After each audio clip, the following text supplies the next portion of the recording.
through Great. that. Yeah.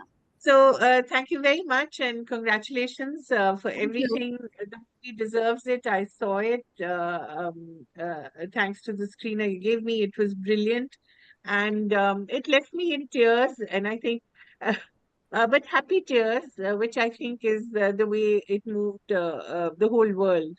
There's so many things I want to talk to you about the movie, but one of the most striking scenes to me is really the opening, and it tells you so much about migrants, the cities they go to, the inequality they see. I wanted to ask you about that first because it's such a passionate, montage, and it encapsulates years of living and knowing something. So I wanted to ask you about that. Um, like I come from a background of doing more nonfiction, and I like very much cinema where there is fiction and nonfiction mixed. So when with my camera person, Ronabir Das, when I was working on the script itself, we were doing a lot of interviews in Mumbai, meeting people, just documenting because it's part of the writing also to document and to meet people and Exactly. all that. So for 2 years we were doing that. So we were thinking that some of that material was so interesting. So we were thinking how we can put it into the film. We can't obviously have a very long thing. So we listened to everything, and some of the snippets we really liked. We chose those and then took those same lines to other people and said that, what do you think, this person has said this, now what do you think that they are saying like this, did something like this happen? So then they made it. I was like, huh, this happened to me also, but like this. And then it became like a, Wow. um, Conversation. yeah, so it was very interesting. And I didn't start it off with the intention that it will be in the film. It was more out of my own curiosity and writing the script. But then we were listening to it while doing the editing, and we had shot also a lot of Mumbai over many years. So we put it together and we said, okay, this could be a nice way to enter, because like we had shot Mumbai a lot, and we were thinking that the film should be like a city symphony. Yes. And then when the Prabha opens the curtain, then we are taking this many songs of the city or many voices and choosing one and then making a fiction story out of it. But there are many such stories. It's nothing Yeah. unique, you know. We travel by ladies' compartment. You're hearing so many different stories, and I'm a big eavesdropper. So so it was. I felt that you can't be in Mumbai and not talk about the diversity that is there. That is Yeah. Mumbai. So all these things were kind of in my mind, and this made sense to be a representation of that diversity that I have seen being here. Right. And in a sense, then it leads so beautifully into the fiction that you think you're just watching somebody live their life, you know? You don't feel that you're recreating something. You just feel you're just, being carried along. But, talk a little about the casting because, when you see Kani's eyes, for instance, and the circles under eyes, you see someone who's so weary, and yet it's just the face. I mean, she's just it's just the face. And Dilya's eyes are always darting around, and They're very Chaya, good actors. they really like that, Yeah, no? And they're so good. Chaya is just someone who's so solid, so each of them has one kind of experience of the city, and they're carrying it within their souls, and you can see it in their eyes. So talk a little about how you chose these three women, and for me, they encapsulate three different kinds of living, but Yeah, resilience in every way. absolutely. Um, just they are firstly really good actors, because if you see Yeah, the of range of the work they've done, like course. when I met Divya, I had met her because of this Aripu film of Mahesh Right. Narayan, and in that she's very like serious and intense kind of Yeah. role. So when I met her, I didn't know like what I would cast her for, because she wasn't giving me Anu from that role. Right. uh, but I saw her Instagram page where she's very lively and very like, she's amazing, full of life. I mean, she's amazing in the movie also, but not in the way that I was looking. Then Yeah. when I met her, she had cut her hair, and she was very bubbly, and she was like, Payal, no, everybody gives me only serious roles. Nobody's giving me fun roles, but I'm very fun. So then I spent some time with her and I realized it's true. She is really fun. So I heard an echo of it in the movie when she's saying, I wanted to be an air hostess, but so there's a little bit of that, I think. yeah. So, and she has like very nice micro expressions sometimes with her Yeah. mouth. Like when that girl tells her about the vasectomy, all she did herself. She was like, "Mm." And then, it's like, where does this come from? It's so good the way she did it. So, a lot Yeah. of it was them only like, uh, internalizing the character so much that they gave me a lot of masala. Kani? Kani also like Kani is very serious. Like she studied theater a lot. Yeah. So, Yeah. she works a lot on the body language, on the Right. physicality of things. So, for example, the scene where she's hugging that rice cooker, that's a very Yeah. theater scene, Yeah. like she puts her whole body into it. So I wanted to have more silent scenes with her because she's so good with physical acting. And like you said, you look at her eyes only and there's like such a complex universe inside. So yeah, she was, and it was interesting for me because when she came, she's like, oh, I don't like this character. She's so stuck up, which I thought was interesting also because if the Yeah. actor doesn't like, then there's always this conflict that you get, which it puts you also as a viewer in an ambivalent place. At least that's what it did for me because the character is a bit, you don't know, like you feel sorry for her also, but you just feel like sometimes shaking her up. So Yeah. I think that contradiction helped me. Right. And Chaya, whom of course we also saw in Lapata before I saw your movie, but she was brilliant in that. But here she's again, solid in a different way. Sorry, it's a mosquito. Uh, Oh, please. Very yeah, and scary like things. that's true these days, especially. Uh, I wanted Chaya's character to be Parvati. Like if you are from Mumbai, are you from Mumbai? No, but I'm from Delhi, but I've seen quite a bit of Mumbai. So, where the character of Parvati was coming from is that there is a long history of women from Konkan, the Ratnagiri Yeah, region, where the second part is with, to come and live and work in Mumbai. And usually it was to live with their husbands who were mill workers. And, right. and as we know what happened in the 80s with the Yeah, strikes, a lot of the men lost their jobs, and there was an overall kind of low uh, in the mindset of everybody. So the lot of right. the women had to step up and start working and become the sole bread earners of the family. So if you meet a lot of these women from the Konkan who are old Mumbai people, there's a lot of like no nonsense ness to them. They're like, Ah, nee, we can't feel sorry for ourselves. Like we have to, mhm. I can't have another day of life here. I need to move on. So there's that kind of uh, energy to Parvati, which is a kind of a homage to those women from Konkan who've sort of become the strong. The spine actually of the city in a way. They're the fisher women, they're the Yeah, women who probably work in homes. I mean, they're the women who built the city in a way. all And the women I who built love this. that. I love that conversation that you have that line, about the tall towers. There's so many lovely things that you've said and you've got away with it. Thank God. Because, Because it really irritates me. yeah, Like all of Mumbai's architecture has changed and become so yeah, violently gentrified that yeah. I have seen it my whole life, and I don't know. It's something that like the feeling of the city has changed in 20 years. Absolutely. And I think the old Bandra and the old fishing villages and the way they have happily coexisted. When you now see that highway, that coastal road, and you see it comes right to the Coalies. And I Mm. mean, I don't know how are they going to survive like that? They won't be able Yeah, to survive, right? yeah, So true. in a way, your movie also is documenting that whole change. Yeah. So I think it's a bit of history. It's so much. And I think the idea of her having to show her papers, for me, it was the CAA and all that. A very clever girl, Payal. You notice these things. Not everybody got my Kagaz reference. So, Yeah, but I thought, what a clever woman you are. So I think it's and yet it's such a joyous film. It talks about such deep issues, but there's so much joy, and I think that's because of the love. And talk a little about love and how important it is for us to have that.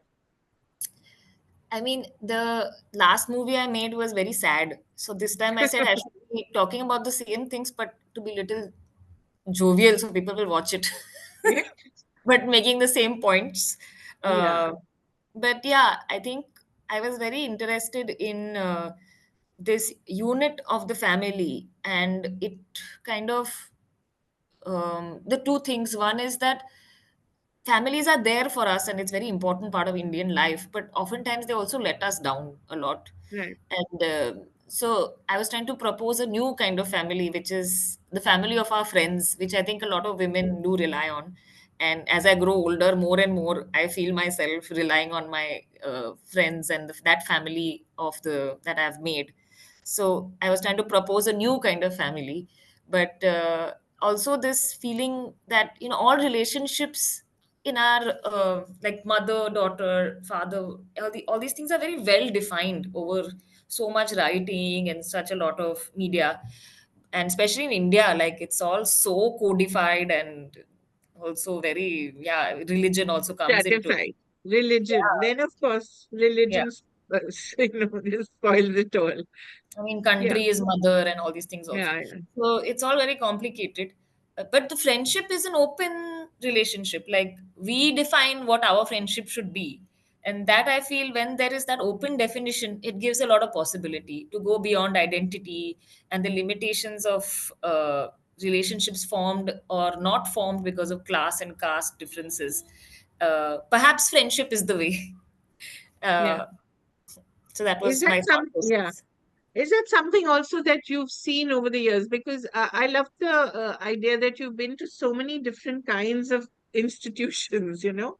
Yeah. Rishi Valley, which proposes a particular kind of openness, but then going to Xavier's, Sophia, coming to FTI, which again proposes another kind of openness, but also you have to deal with a whole lot of rules which are imposed on you and decisions that you may not like. So, how have you negotiated those personally, and how has that affected the way you are seeing these relationships with authority, with family? You know, For me, FTI was one of the most important institutions that I went to, because it was the one that I felt was most diverse, and the kind of people that came from all over the country, Mhm. and with representation also being important in public institutes. For me, it was the most deepest learning time. And even if there are rules with the administration, that makes you closer to your classmates and your batchmates Right. and your friends and the students, because you're always trying to find ways to do the best you can do as a filmmaker. Filmmaking anyway is like it's a challenge at every step. You're just like, why am I doing this job? Yeah. It's you're in pain all the time, and then Yeah. so it helps you grow as a person. At least I feel, making films, and every step you learn so much. So that time with those people, with my colleagues there, I felt that it was the most amount of learning for me. Whether it was also the strike that happened, or Yeah. it was just filmmaking and the kind of issues we talked about in class, the kind of diversity that people brought to the class, all these things taught me a lot. And I felt that until then I'd been, even if it was I went to Rishi Valley or Xavier's, those were quite sheltered spaces, uh, and they were not public institutes in the same way. Hmm. So I feel that it was actually FTI that really opened up my mind and helped me formulate a lot of my thoughts. Right. Also, Payal, filmmaking, as you said, is painful, but it is also, of course, a wonderful profession. But it's both individual as well as collaborative. So you have to have a strong sense of self and self identity, but you also have to learn to be a team player. There's no way you can be a director without it. So You're very all kind. these years that you've also, in a sense, funded your own cinema, you know, through scholarships, the fellowships. I've seen, you know, the kind of work you've done. It's been a lot of hard work because this is not the kind of cinema that gets funded easily in this country. Talk a little about that struggle. Uh, there are a lot of commissions and structures in place around the world which we don't have in India. I mean, we have very little bit like this NFDC Film Bazaar and things NFDC, like yeah, that, yeah. which we need more of. But there are a lot of places in the West where you can go, you can talk about your film, you can meet collaborators, you can apply for grants. Fortunately, I met producers from France quite early on, and there the producers are not like here, like they don't have any money. They are also applying for the grants like you Right, know. They don't come from like some pot of gold under their beds. It's not like that. So it's like sub apply kar rahe hain and everybody wants to make the film. So for right, them also it was their first film. For me also it was my first film because you can't really like non-fiction is very different from fiction yeah. fund. So I think that we all wanted to really make a film. So they also really got behind applying for every possible grant that we could together. The process takes a bit of time, but I I'm a very process-driven institute person. Like I like being in college, and I like doing the submissions on time and things like that. I'm a bit of a nerd, and I like structure in that way. But people don't necessarily need it. But since I enjoy that, I was happy to write the commissions and to do the grant writing. Of course, at Because some it's a point, lot of writing, right? Lot it's of a lot. writing. Yeah. At some point, I was like, why I can't do it anymore, and I did want to not do it because it took a long time. But still, I think, and I would say this for young filmmakers who are going to do the same path, that you just have to keep at it because if you want some amount of freedom while shooting, then this is a good way. So you have to Yeah. see, where you want to spend that time. Do you want to be negotiating with somebody who's going to give you money, or you want to just take extra time and work to apply for commissions that give you freedom. So, what was the time in your career when you first were opened up, when you first realized that this is the world out there that I can tap into? Was it through your short film or through the Yes. documentary?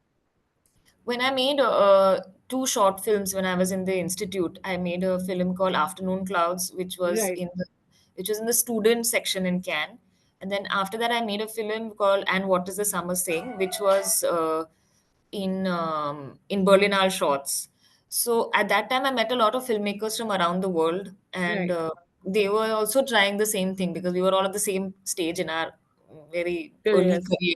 So, and at that time, in these kind of film festivals, a lot of young producers also come. Again, not producers who have money, but producers Yeah, who are keen to produce, uh, who are passionate about film.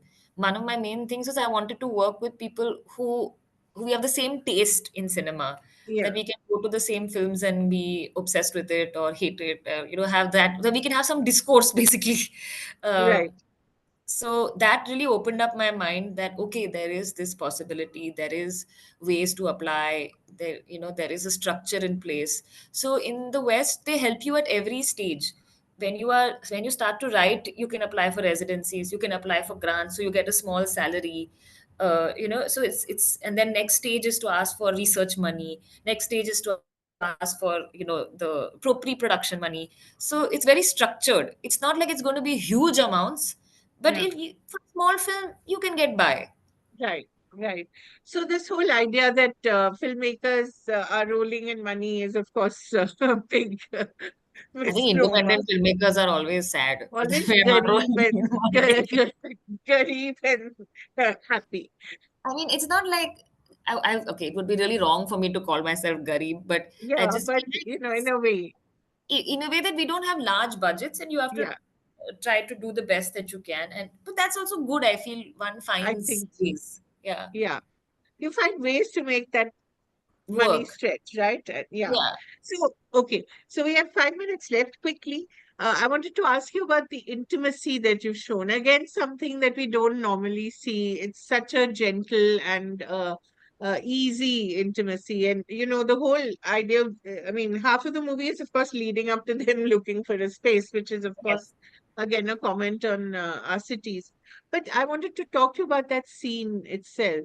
So well shot and so beautifully shot. Talk a little about putting all your actors at ease and doing, making that happen. We were discussing the scene for a long time from the Yeah, very beginning, and fortunately the actors were very open to it because they felt while reading the script that it's not seeming forced, like it's Yeah, feeling like it's a natural progression. So that was always a good positive conversation with them. And then we had an intimacy coordinator on set, right. Naina. She's very very good. uh, Who's this? Naina Ban, she's also an Oh, actress. Naina. Yeah, yeah, she's an actor. Yeah, yeah. That's right. She's a very good, she's really good at this job as Yeah, well, besides acting. So she put everybody at ease. She did some exercises with us, and it was a very pleasant time. And then we discussed everything beforehand. We like wrote a lot about how it should be, how they are feeling at this point. So for me, it was more important of Anu's feelings rather than the act itself, but what's going on in her mind, which is why the camera mostly focuses on that, and her like internal landscape at that moment. right. So we talked a lot about this, and it's very hard to perform also. But I think because we were so मैं बहुत देर से बात कर रहे थे उसके बारे में, और हम सब लड़कियां ही थी सेट पे, तो Yeah. it was very it felt quite okay to do. And yeah, Except that poor little boy who's so sweet. yeah, we bullied him a lot. Don't put that in, but but it Yeah, was he just looked like at it. yeah, like I shot the scene. My DOP didn't shoot it because he was a guy and we didn't Yeah, want that. So it was all girls only on set, and it was a nice feeling. yeah. And the other wonderful scene, of course, which I'm sure the whole world has told you, is when they're dancing. Chaya, sort of, I think they looked really drunk, were they? But no. I think they're really good actors. Yeah, they'll do anything. Like they can make everything convincing. I'm so like so honored to have and so privileged to have worked with them. My job is easy. But you worked a lot with them. They were saying Yeah. that Tani said that you had a long workshop with them, if I'm not mistaken. Yeah, 10 that's true. We days or worked together, yeah, for almost 3 weeks. Not with Chaya so much. Chaya was just a few days, because she's. I mean, with I don't speak Malayalam, no, so I yeah, needed that time. It was more also for me to kind of get used to the language, and for us to work out the cadence of the speech, all these kind of things. I needed that time. And Marathi I speak, Hindi I speak, so it wasn't like I didn't need that much time with Chaya, for example. right, right. But we worked a So, lot on things like the body language of body. Parvati. Yeah, She yeah. sticks out her stomach like this, and she's confident and also underconfident, which I think a lot. Like I'm also a bit of a wobbly feminist, so I didn't want it to be like all these perfect people who know exactly what is good and bad. So like, she's also erratic. Suddenly she's saying, "I want to leave the city and go." She didn't want to try harder or things like that. So she's also erratic sometimes. She does whatever. So there were all these Right. kind of things I was thinking about. Yeah, and I think all of it comes together so beautifully. Just the last question, Kyle. It's resonated around the world, and especially with the French. What is it? I mean, I know it's a beautiful movie, it's humane, but what do you think in particular resonated so much with them? I'm not really sure, but I think some of these questions about women's friendship and solidarity and kind of uh, being there for one another is an issue that's all over the world. They may not have the Right. fundamental issues that we do, which are like more to do with religion and marriage Religion and all this kind of stuff. and hunger and Yeah, poverty and yeah. inequality. They don't have inequality at all in this way. Yeah. But I think fundamentally, a lot of women came and said to me that there are issues in their systems also which they related to. So, in spite of all the so called progress, there's still a long way to go. I wonder what your mom felt when she saw it. My mother just felt proud. I see a lot of her work also in the film. Yeah. Her sensibility is all Definitely. pervasive, How can isn't it it? not be? Yeah. How can it not be? But I'm sure she must have loved some of the issues that you brought out without, you know, Yeah. pushing them in your face. She's very supportive, and she's always somebody like what I gain a lot from my mother is her rigor. And never a day in my life have I seen her not work. Oh, And she's self-employed, right? Like, so she sets her own timetable, and she right. always worked. She always was making. And I don't know, like I feel as a filmmaker, watching her as everyday practice made me also want to continuously, that this is the way and this is what I love doing. So it shouldn't feel like a chore. It should feel like I'm thankful that I get to do this every day. But yeah, she had Right. a lot of rigor and discipline. Every day from 9 to 5, she worked. Right. Regardless of whether there was a market out there or not, or what was trending, what was not trending, Yeah, she she did her just thing. worked. Yeah. Yeah. So I think a lot of that also I can see reflected in the way you are conducting your career, right? Yeah, I think that has really taught me a kind of discipline towards work. Right. So you're a Mumbai girl, Payal, or have you become Frenchified now? No, no, I'm not. I'm very Mumbai, but I've also lived in different places. So my relationship with the city is also being somebody who's leaving and coming back. So it's a bit Leaving it. raw. Right. Such a pleasure to talk to you. I wish we could go on, but please Thank do you so try and much. send It this was fun. screener, send the Night of Knowing Nothing. I'd love to see it. I really would. Thank you. Thank you. Bye. Bye. Bye.